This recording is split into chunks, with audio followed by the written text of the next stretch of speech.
الحمد لله رب العالمين، والصلاة والسلام على أشرف المرسلين، وبعد. روى أبو داود والترمذي وابن ماجه في سننهم في كتاب الفتن أن النبي صلى الله عليه وسلم قال: إنما أخاف على أمتي الأئمة المضلين، وإذا وقع السيف في أمتي لم يرفع إلى يوم القيامة. أي سبب وقوع السيف في الأمة والفتن والقلاقل والبلابل هو ضلال الأئمة وتضليلهم للأمة. ومقصود النبي صلى الله عليه وسلم من ضلال الأئمة أي انحراف الحكام عن الجادة عن شريعة رب العالمين، وموافقة علماء الضلال والانحراف على ذلك، وإفتائهم بما يرضونهم. سمعت في هذه الأيام، أو الكل سمع بما وقع في عين الفوارة وإقدام ذلك الرجل. نسأل الله سبحانه وتعالى أن يثبته وأن يعافيه على ما أقدم عليه من كسر تلك الأصنام أو تلك التماثيل التي تركها الاستعمار. وأنا لا يهمني فعل الرجل ولا من يكون هذا الرجل، ولكن تعليقي على بعض الأئمة المضلين الذين يفتون على هوى الحكام وهوى رواد الإعلام في بلد الضلال. سمعت بعضهم يقول: لا بد من الاستئذان. أقول: هل استأذن إبراهيم عليه السلام لما أقدم على كسر الأصنام؟ والله مثل هؤلاء لو بعثوا في زمن إبراهيم عليه السلام لا أفتوا بحرق بإبراهيم عليه السلام وقتله، ولا أقدموا على إيقاد النار عليه. سمعت بعضهم يقول أن النبي صلى الله عليه وسلم كان يصلي بمكة المكرمة وفيها 360 صنما، فكيف لا نفعل ذلك نحن، أو كيف لا نسكت على هذه الأصنام، أو يستدلون بهذا على جواز السكوت عليها.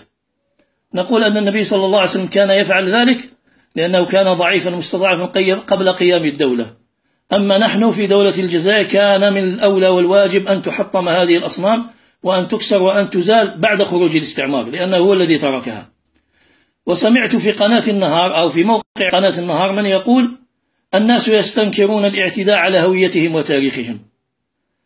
هل هذا من تاريخ الجزائر؟ هل ما تركه الاستعمار من التماثيل التي فيها نساء عاريات؟ بل هذا التمثال صنع قصدا ونكاية في المصلين، لأنه موقعه أمام مسجد من المساجد التي كان يصلي فيها المسلمون.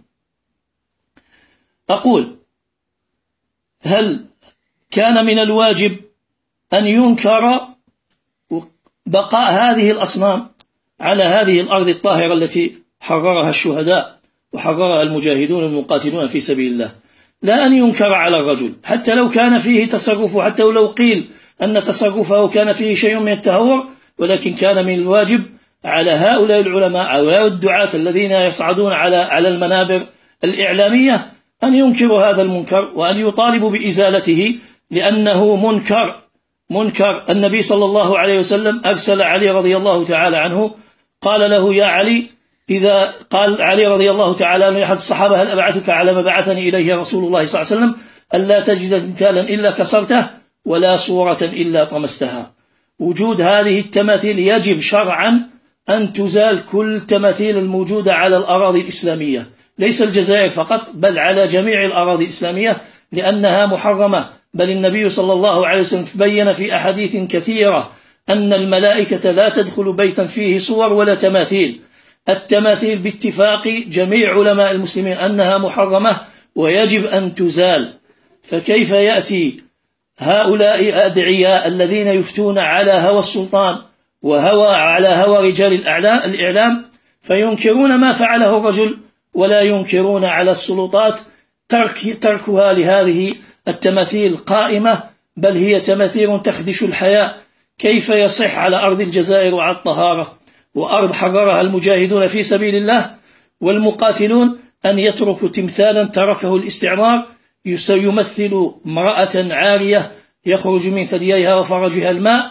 فعل هذا التمثال، أقيم نكاية في المصلين، نكاية في المسلمين، كان الواجب أن يزال بعد استقلال الجزائر، وأن تزال جميع التماثيل التي تركها الاستعمار الفرنسي.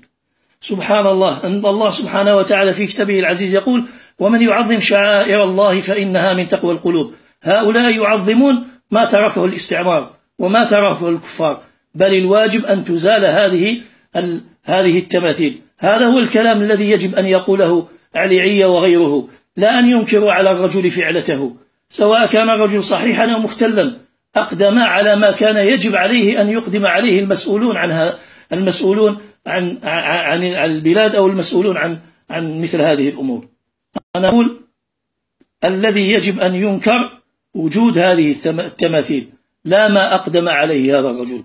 والله تعالى أعلم. والسلام عليكم ورحمة الله وبركاته.